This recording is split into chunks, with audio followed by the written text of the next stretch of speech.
Bonsoir mes chers téléspectateurs, bonjour les abonnés des 5 trophées, tout dépend à l'heure à laquelle vous allez suivre cette émission. Merci beaucoup aux abonnés, merci beaucoup aux nouveaux abonnés, mes chers abonnés. Continuez à faire abonner les autres, mettez beaucoup de j'aime et visionnez la vidéo, visionnez vraiment la vidéo et commentez la vidéo. Je vous le demande encore, mes chers abonnés, abonnez-vous sur la page Facebook 5 trophées. Jusque-là, il n'y a pas assez d'abonnés. Donc, moi, et banda, émission Kuna, et ça, voilà pourquoi je vous le demande de vous abonner massivement sur la page Facebook Les Amis de 5 trophées. Abonnez-vous, faites abonner les autres et tokoma ebele na 5 trophées TV, tokoma ebele na la page Facebook 5 trophées. Bande kobalandi, émission oyo nazo sala à chaud parce que nazane sengote na ebite congolais toloba na munoko nini pour comprendre manipulation oyo ba homme politique bazali nango. Mes chers abonnés, mes chers compatriotes, le Congo nous appartient tous. Chaque Congolais est libre de rester là où il sent à l'aise, là où bon les semble. Chaque Congolais est libre de divaguer au Congo, d'être au nord, au sud sans être interdit. Donc, les lotos zolobela likambouya, manipulation tribale. Bande kobalandi. Ba mususu basi balandi vidéo oyo batindela kinga yango ça fait 2 jours na lobaki kina kolobela yango nano. Et na moni Wakabonga asali ba lobby a déposé plainte lobby parce que trop c'est trop. Oui, tribalisme existe à Kanango depuis longtemps, depuis colonisation na biso tokoli na Congo, tomona, toyoka, tosubisa ba tribalisme ndenge ezalaka. Ezalaka bikolo nyonso bakoki kosala likambo, mais okoyoka kaka ya muluba problème. Batu nyonso bakoki kosala ba conneries. Tout est permis na ba tribu nyonso ya Congo sauf au Kassaïen. Vous avez colocaté. Or, c'est les Kasaï qui se trouvent au centre. C'est les Kasaï oyo ezali na centre ya Congo. Bo touti kolanda vidéo, nalandi vidéo wana na silisi yango te na oki kanda pour ça na panza téléphone. Est-ce que c'est normal? Une dame qui se dit princesse, soki inongo, soki imunongo. Tu te dis princesse, ya forte na fingo nano. Na lingo finga ba mamate. Mais lelo fo na fingo nano bo excusenga. Princesse ya forte. Princesse ya bololé. O vandi na one émission, na ki zengi mususu ya journaliste lo avandi sur yo na plateau pour bo bande ko finga ba Kassaïen. Pour bo inciter batu contre les Kassaïens. Pour bo lo ba de mensonges. Et puis cette dame se dit qu'il faut respecter la culture et la culture. Mais vous avez vos cultures, vous avez vos coutumes. Pourquoi il y a des Kassaïens qui gêné bino? Donc vous avez des coutumes à protéger et les Kassaïens ne peuvent pas protéger. C'est les Kassaïens qui sont des étrangers. Les étrangers, oh, bazo niata niata bino yo princesse soit nos pour dénoncer. Ba libanais, ba indien, ba nani, ba étranger, ba zali, ba simbi monopole ya économie ya Congo. Yo princesse ya forte mama oyo munongo ayebi valeur ki mama te. Mama eliputa moko abwaki ki mama na balabala. Faut yo kolekisa bêtise na yo kolekisa et puis il ba français qui toko. Tu te dis intellectuel. Mais bêtises les autres manakati ya monoko na yo. Obi ki intellectuel na yo mama o bo kata video bo tindela ye. Yo mama o inongo soki munongo soki nani.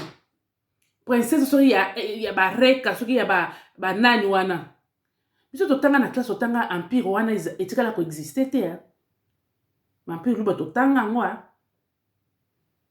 Yo mama oyo ko vanda na vidéo na link ko peso gaz te. Mais nazo répondre yo na lobi boy. Yo mama oyo. Omoni ki intellectuel na eza lokola olo balati singulu. Akena ngona mabele ki intellectuel lo o balusi ngona mabele o sali bêtise. Donc toi tu as le droit de construire à Mwanda. Toi tu as le droit de construire à Laba. Toi tu as le droit de construire à Kinshasa. Les Kassaïens n'ont pas le droit de se déplacer. Quelle bêtise. Donc, bino nyonso bozo ba Kassaïen, le corps ba marche pied na bino. Bandeko. Tina 21e siècle, toko ko tolérer biloko jusqu'au. Les Kasaï a subi na Mobutu. Les Kasaï a subi na Musée. Les Kasaï a subi na 18 ans et à Joseph Kabila, alias Kabila.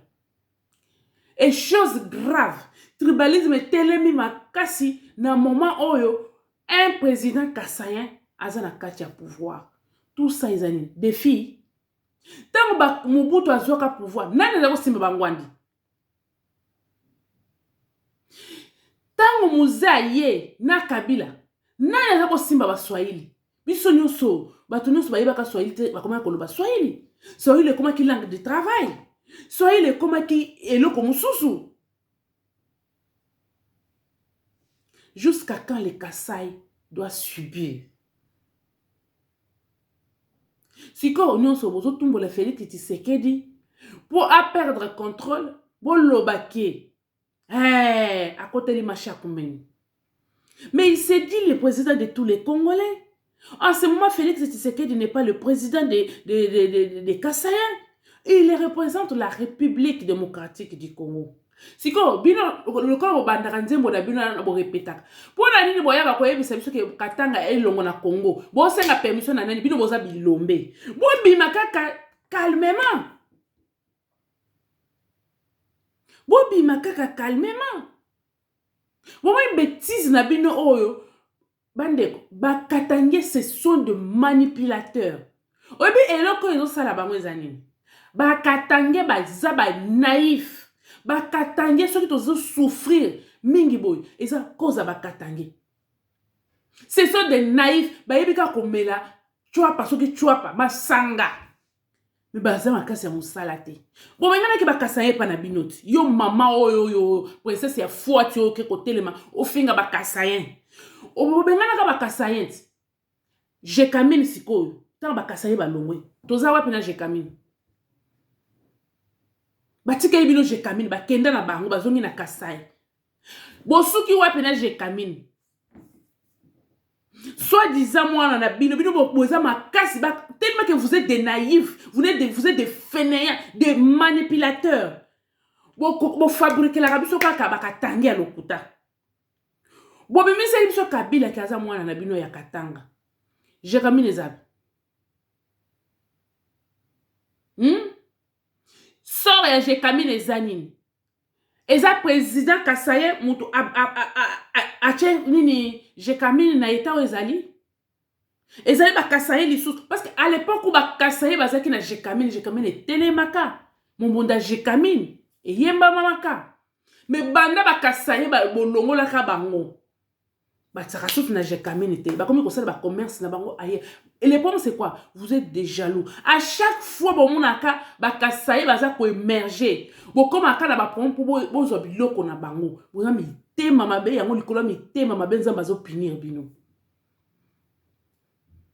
Katanga ba o ba gérer ba soi-disant bana na bino ya Katanga. Katanga eza na état nini? Ba o ba diviser Katanga. Eza ba Kassaïen ka bana na bino ti. Si comme vous bandi les sous à chaque mais cette fois ça va pas réussir. Bozo senga nani pour bobima. Bo sala bozo ba bilombe. Bakasaye bakangi bino maboko na makolo po bimate bo sala bo déclarer état na bino. Boko boyembi yango mingi bo sala ngo nanuti. Et c'est obino bozo luka oyo. Et c'est salama. Bakasaye bavandaka na bango bino bovandi na chombe bango bavandi na mulopwe. Bosuka wapi.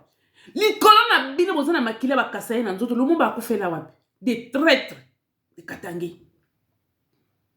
Des manipulateurs. Ceux qui bavandi na Kolozi, bavandi nani na Lubumbashi, bamoni nda kwa kitoko, moi bavandi balobi il faut to benga bakasaye mukolo bako benga na bango na kovanda kana ndako na bango oyo. Vous enviez des Kasaïens. Partout Kasaïen tchaka makolo nae et foulamaka. Bon, en parlant que Bali Kotonge pa na bangote, qui a détruit les Kasaïs? Est-ce que ce sont les Kasaïens? Singapour et Longwa na et Sota et Longwa na Mbujimai. Courant obino bozana na Katanga. Nana sala kiamu. Kasaïen? Pour ba Kasaïen bazala na courante. Souffrance à ba Kasaïen binote. C'est que deuxième chose, tant que musée na bino mwana na bino akatanga aye, nana kwa isi miba. Et ça musée na mwana na ye non? De ba kwa isi miba non? À l'époque, obo bengana ka bakasayen. Jama chikapa, jama ya Mbujimai, batu kombe bakendaka na Mbujimai ko somba ka ba jama. Batu kombe bazali ko envier Kasai. Na chekap lelo bobosani bozo misambongo oyo muza zwaki pona ko soutenir guerre ya ba Rwandais o bango ba yela ki ceci nous souffrons aujourd'hui là. Musée a sa part de responsabilité o ayaki na ba Rwandais nani Kasaye o ya tambola ki na ba Rwandais po ba sunga ya zo pouvoir Kasaye o ya koti seli biso ba Rwandais na kati ya armée pour infiltrer biso Kasaye. Oya panzi miba Kasaye. Vous êtes ridicule les Katangé. C'est ridicule. Au vanda maman mobimba. De sur quoi tu te dis princesse intellectuelle. Au vanda na zomba ya soi-disant journaliste bololé oya ta marqué Jésus simbate. Asa quoi moi mobile ya kola ta mini jupe te tala makolo bakwanga. Au vanda pour finga ba Kasaye. Et les gens trouvent ça normal. Nyonso o ezani motema mabe. Bon matisi to ya tribalisme. Nyonso na alimenté par les gens de PPRD. Bon boliwa pelisa moto lisusu poto komi pembeni abe élection. Bon meki ba kunyo sizo simbate bobite to la musa. Yo mama oso Katanga ezebe vanda na Katanga. Oke kotonga na Lualaba pona nini? Oke kotonga na Mwanda pona nini? Oke kotonga na Kinshasa pona nini? Bino nde bozana droit boya na kisha kisa sese nde mboka na bino.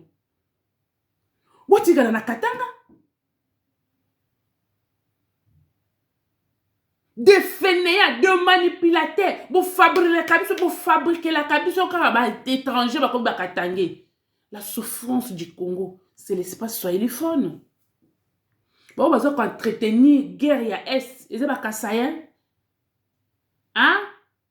Bon vous allez ko entretenir bah étranger, bah vous allez protéger bah étranger, bah vous allez fabriquer bah étranger, bah congolais, ce sont des Kasaïens, c'est vous l'espace soyeliphone. Et maman ya bololé boye, aye ko vanda, o balu ba lia kambwa. Ils allaient régime alimentaire na bango. Ce qu'on a un restaurant, au collier régime alimentaire, n'a pas tenu sauté. Moutona moutona régime alimentaire naie. Pourquoi régime alimentaire na bino za ko embêter ba Kasayen te, mais ya ba Kasayen za ko embêter bino. C'est ridicule. Nzamba kela moutuna batu na régime alimentaire na bango. Ngala kenda na ba fete ba ngala na lia kate na melaka kaka. Parce que baliaka koba, baliaka nyoka, baliaka nguma, baliaka loko na bango baliaka bambembe. C'est pas pour autant na ko ridiculiser ba. Ils ont régime na bango mais ngana ko liate. Est-ce que yo maman oh vanda ki na chaîne, na ki zenga journaliste oh, ba forcer li amboa. Ba pesu yango bango ba kola nango ba mozomo na nko toza mukie, ba zolo ko to ba mo ba za lebele po ba li yango. Ba pesu yo, po za mukie ba ko peso ndeni. Yo moko na elongi lokola mbwa ko boya yo na nzo makila na soko le mokufi parce que oza elongi lokola bango na yo na journaliste bofandaki na plateau boza bilongi lokola bambwa. Pourquoi kosakana na bato boy? Et leader na yo oh Moïse Katumbi oh yo zolobana, il est plus congolais que les Kassaïens. Il a un droit à vendre la Katanga, pour détruire Katanga, pour sala nyonso na Katanga. Et les Kassaïens non. Congolais ont un droit à vendre bisika nyonso ya lingi. Congolais nyonso amoni ke bandu de simbi na ngata na kena Kinshasa, azana droit. Congolais alomite bandu de simbi na ngata na ke Équateur. Équateur alomite ngana ke vendre na Kassai, azali na droit. Pourquoi les étrangers ont de droits plus que les Kassaïens? Oh, Kassaïens, quand tu vas dans le centre, tu vas dans le centre. Vas dans le centre. Yo, maman, bololo, que nous faisons l'émission. En tout cas, cette fois-ci, il faut porter plainte. Et plainte, il faut qu'on lande le yango ici. Bino, Kassaïen, na yeli bino. Bino, juge, Kassaïen. Bino, avocat, Kassaïen. Député, Kassaïen. Bino, homme d'affaires, Kassaïen. Kassaïen, nyonso, moi, na Kassaïen, nyonso, si Kazali. Ceux qui ont une pétition contre cette maman-là, maman, elle le bête. Il faut maman à répondre. Le col Jacqueline Dal. Il faut répondre. Le col plein de ceux qui ne recota, le plein de toi ne cota. Kassaïen, beaucoup de la mouton boyete. Nous sommes civilisés, on répond un imbécile par les silences. Non. Botikeli bango ta ebele. Ba comprendre te ba moni bino ba zoba na bino. Mususu oya Moïse Katumbi moni ndele soki moni ndele. Asala ki vidéo a menacé à peine ultimatum na Félix Tshisekedi Tshilombo. Katumbi n'a jamais condamné ça. Aucun homme politique n'a condamné cela. Et cette bête de maman et cette journaliste idiote, vendredi, sali toute une émission pendant plus d'une heure pour insulter les Kassaïens. Homme politique qui m'a condamné yango. Et bon, je suis au fond, mon toya ko ebisanga ke oh non, au moni, bino boza ba médicateur de base. Oh wala salé na journaliste et pas salé la formation. Bino ba Kassaïen boza na Kinshasa wana. Boye benda ko nani ki muntu te soki ki muntu. C'est la deuxième fois je sakana. Première fois avec mon Félix Tshisekedi akende na nini esa tata kufi ko sala nini. Félix Tshisekedi ma chaka luto akoti ope luto mo sa boy. Félix Tshisekedi ko lingo akene wa. Wana problème na ba Kassaïen to moi sur ko mutu. Kitoko te. Tikambango nini mabe lati yo boy na kata mutema. Bandeko, tribalisme est qui niveau? Biso to boko nzo boko la bana balinga Congo. Mais quand tu as na réseaux sociaux, ba mona ka bazo finga ba tribu ya ba parents na bango. Bozo semani na génération future. Pourquoi bozo semer division na kata ba congolais au profit ya ba étranger pour ba kota na pouvoir? Toujours les Katanga. Ba manipuler ka Katanga. Jamais okoyoka na bande ba fabriquer nani étranger. Okoyoka na bangala te ba fabriquer étranger. Okoyoka na kase ba fabriquer kaka Katanga. Boyela kabiso so batuka bazali nationalité douteuse. Oye ko défendre Moïse Katumbi, tu te dis bien on a monté Moïse Katumbi dans des vidéos. De Moïse Katumbi te Pession bongo pour y sakana na ba Kassaïen. Moïse Katumbi est de l'union sacrée dont le président est Kassaïen. Donc Moïse Katumbi on lui a finga Félix Tshisekedi boy a kokité. Azo tinda ba toneba finga nani Félix Tshisekedi. Et ba Kassaïen ba zo ba bolele ba mouton ba vandi na parti ya Moïse. Bazo finga ba parents na bino bazo cracher sur mémoire y a ba koko na bino. Des moutons comme ça là. Bah, nous sommes des députés, nous sommes ceci, nous sommes des moutons Kassaïens. Donc, il y a une base princesse. Achema ina munoko. Achema ina munoko. Donc, on va finir ba Kassaïen. Achema ina munoko.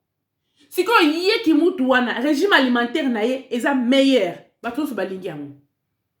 Régime alimentaire ya ba parents na ye eza bien ya mboka na ye eza bien koleka régime alimentaire ya bakasayen. Et puis buzuri balokuta o batekaka bambwa na wenze. Boyebisa biso na wenze nini eza na mbujima ikuna batekaka bambwa. Mais toza na Kinshasa tomona kade bateka bakoba bateka bamindindi bazoteka babiloko nyonso babitoyo. Wana eza bien. Kaka ya tribu moko nde ezo gêner bino. Pour boza na complexe boy. Pour boye mitema mabe nyonso na kabo étranger na bino. Comme président de la République. Pour diviser biso bien. O ba nyokoli biso na Mobutu ekokite. O ba nyokoli na Kabila ekokite. Bozo misana no mbonga miba. Et puis boye bisa Joseph Kabila mwana na bino ya Katanga. Azongi sele biso transport ya shit de Katende. Oyo muza tindaki azwaki akekotbwaka ngo soki wapi wana na lwalaba esimite ya azwi yango apesi na nini oyo soka tekeki soka apesi na Uganda. Bozo misele biso yango bino bozo kota na pouvoir pour kaka bo dépouiller Kasai na oyo nyonso baza nango. Après vous passez dans des réseaux sociaux pour dire des mensonges, des bêtises. Bozo ngisa mwana na bino Katange azongi sa transport ya 6 de 4 endo comme problème le lolobi ezo simbate et somba pa na mbongo na etango somba me yekotona na bota makite bato ba cotiser mbongo de pauvres Kasayen basangisa mbongo eza ya gouvernement te po bolo bakeza gouvernement congolais nini transport wana ya munene wana ezali mbongo ya ba mama basangisa na ba monseigneur ya Kasai basombi transport wana ya shit de 4 endo Mobutu yoki bongo asilika azu yango atangilingalisi yango nyonso Mobutu esimbite. Allez, Mouzaye azu yango telengalisi yango nyonso esimbite. Kabila pour couper court. Tobo sala likamwa Kasai azu yango akiri nango na Uganda. Soka teka ki soka kabeli bango. Bozongi sele bango nini transport na bango. Des voleurs, vous êtes des voleurs. Vous avez volé les Kasaïens et maintenant vous commencez à manipuler les gens. Vous êtes des voleurs. Vous allez me demander que tous avez volé. Vous avez volé les transports de Chine de Katen. Et ça na Uganda. Moi, je suis Nabino, Katange, Joseph Kabila, a que nous transport azon na Kasai. Et puis, Mouza Koufi, ye Joseph Kabila, le col ya zamwana na ye. Afuta nyonga tata na ye, mbonga miba. Bozong sa. Mbongo azoki pour guerre ya yakinango allez akoki susu bato ya yakina bangote allez azu mbongo na miba azoki na Jekamine te bo Jekamine loko depuis que les Kasaïens ont quitté Jekamine il y a rien. Vous êtes des fainéants, vous ne savez rien faire, vous vivez seulement aux dépens des autres. Ce que vous voyez boteli bandaka ba Kasaïens batongi o komi ba bengala ba ngana ko fanda kana ndako boko bosulu cible ba bien ba Kasaïens pour vous récupérer yango et cette fois-ci ça va pas marcher. Vous comprenez? L'autre fois est marchaka. Hein? Parce que bolaki sakakara bakasayo bakufaki na nzela pour na bakene na très aki moulayi. Mais bino pour bakufaki belé sur votre tête, bakasayo batika pe binote et cette fois-ci bakasayo baza conscience ikoyo. Et kosimba te boko bunda to kotala bino. Bon mec, oya mususu mutu a parti na yo oyo zolobake Moïse Katumbi, moi je suis de Moïse Katumbi. Oui, mutu na ye Denis de après ça qui délite dato ne lekiti. Bon mec kalisusu. Les Kasaïens d'autrefois, wana bo siprena ki bango ba joko maintenant ils vivent, ils savent toujours vivre na banani. Boye bi ka komela masanga ba botoli bino Jekamine, ba bomeli bino Jekamine. Et les étrangers vous manipulent encore. Vous êtes manipulable, bino. Kasaya yebi ko luka.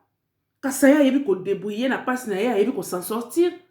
Et maintenant vous les Kasaïens, des moutons. Toyoka kenatangwa kala na sous dictature farouche ya Mobutu. Ba Kasaïens ba telemaka bazotonga butu. Mobutu aboyaka batonga ti aye autorisé batonga ndako ya niveau moko ba tie pression ba ye kotonga o batonga ka premier niveau si koyo ba komay ko somba ko kene Kasai ezaki problème te ba soma ba avion ba soma lelo ba Kasaïen bozana mbongo il y a des Kasaïens riches Et je dis coup de chapeau na mutombo dikembe. Ils ont bakassaye bako emboîter le pâté. Boko kosomba bakassaye avion te. O bakomi ko sakanela bango o leba mata e komi problème.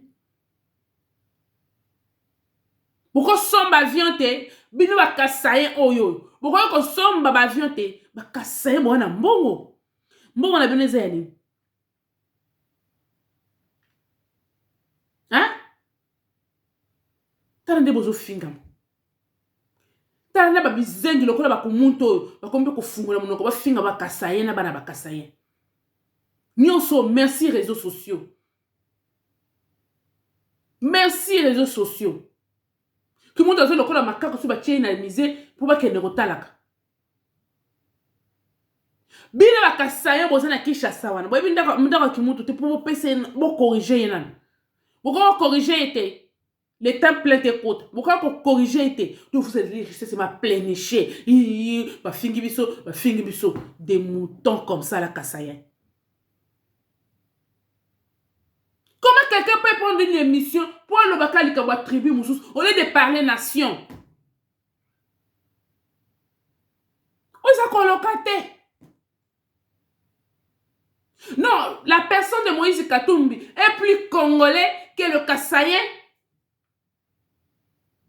Pour y revenir au balia, ce que va balia à Koba, ça bien. Et ça qui toko le Kamboa. Va balia à Nyoka, et ça bien. Va balia à Mindindi, et ça bien. Va balia à Kwanga au canal, et Kaba Kotumba, et ça bien. Bino batu bomela kama sanga banda tongo tipo ata sobo mwani matanga ya ba Swahili o mwani bazolela makasi yebe kasa meli masanga ba melela kango o mwana che kopo nido yo kanji azomela mai nzoka masanga kolela wana na sa quit de manipulateurs comme ça là. Boire remarquer na matanga bakasa ya ba katange soko mwani bazolela makasi na sa quit. Tiens, qu'on va dans la plateau sur le bana, à sa melaki. Bah quoi ici, c'est une brasserie, il colloque au mel. Na basina mi meli ba mela loko ali kamusus. Bah qu'on va no finga ba Kassaye. Na détruire le Kassaye. Eh bah qu'on construire Kassaye il est là dans 3 ans. Et il est le président de tous les Congolais. A côté nyonso yako beba. A simba koto. Ce que alba ika ka banda na Kassaye. Ngol ba macha kumen. A keka ka pola lobika macha kumen. Et l'autre problème à macha kumen. De manipulateurs comme ça. Pour y woli wodi sebat. To kende ne élection na mutu na bino. A postulé total. Moïse Katumbi kende ko déposer candidature. Tozo zelayo. Loba yo osa congolais plus que Félix Tshisekedi Tshilombo. Kende opposé candidature yo olonga Félix Tshisekedi Tshilombo. Pourquoi vous autres va manipuler? Et puis comment on doit avoir un président qui divise les Congolais? Un président qui n'aime pas d'autres tribus. Baction na yezaka kesika minéraux ezali. Asa kenda Kassaye. Azana ndako na Kassaye.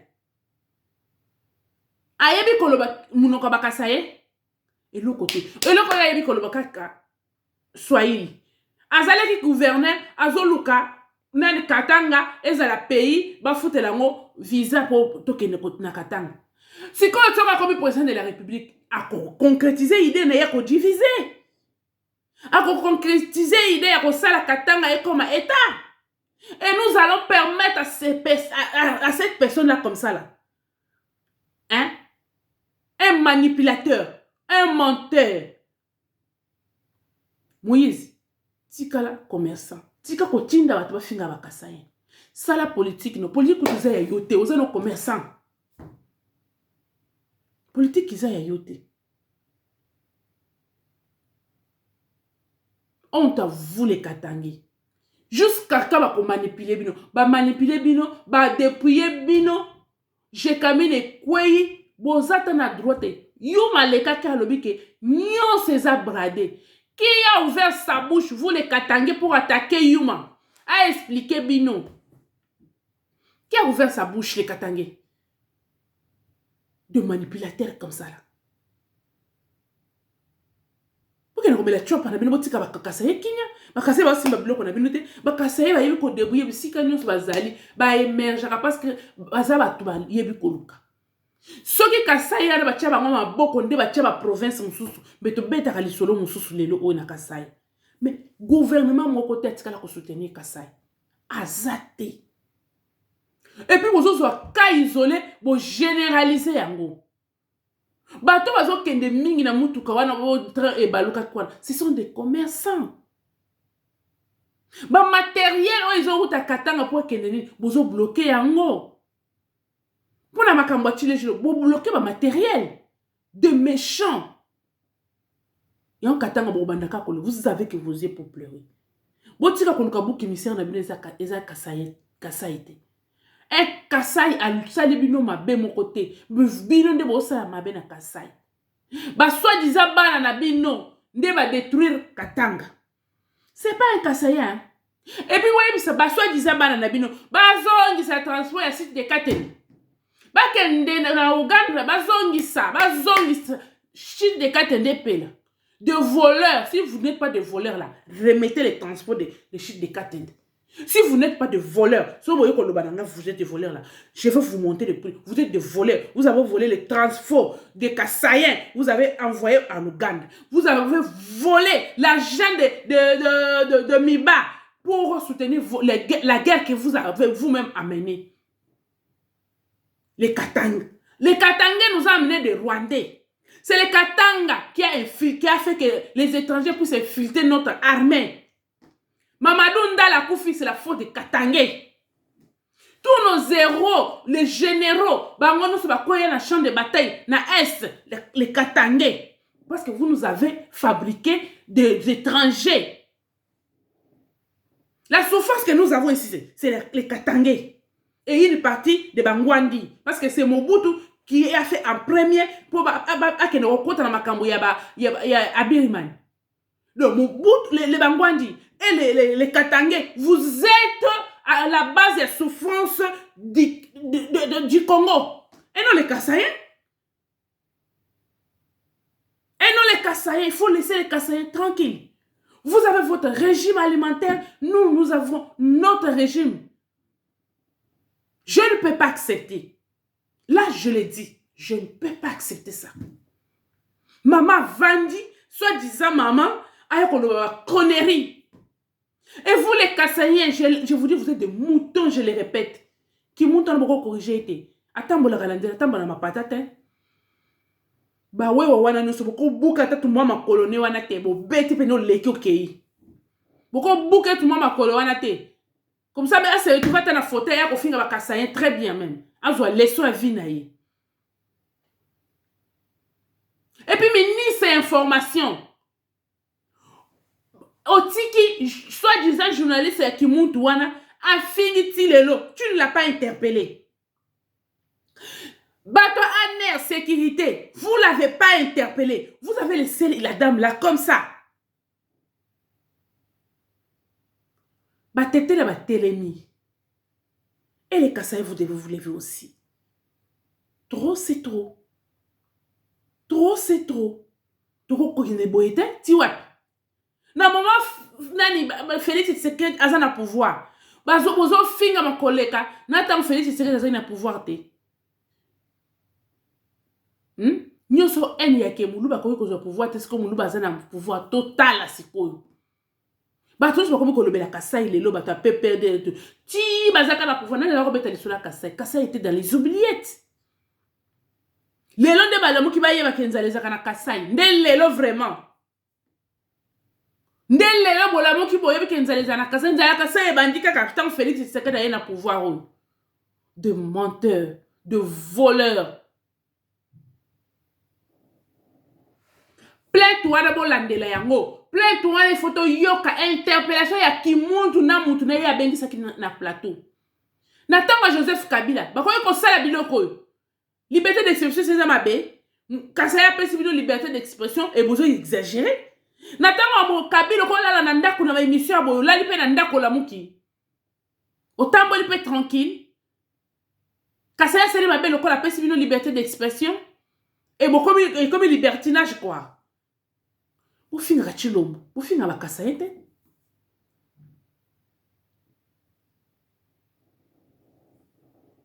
Pour aller l'autre souki à bande ko balandi. To mona ni mbala sima, faites abonner les autres. Tribalisme n'est tozo boya. Ba propos tribal n'est tozo boya. Et ceux qui vous ont quand ba propos tribal, biso peut to kozala wana ka pona ko répliquer. Trop c'est trop. Ceux qui ba parents na biso ba tikaka. Biso bana na bango to ko tikate. Toko tikate. Nous allons réagir. Bye.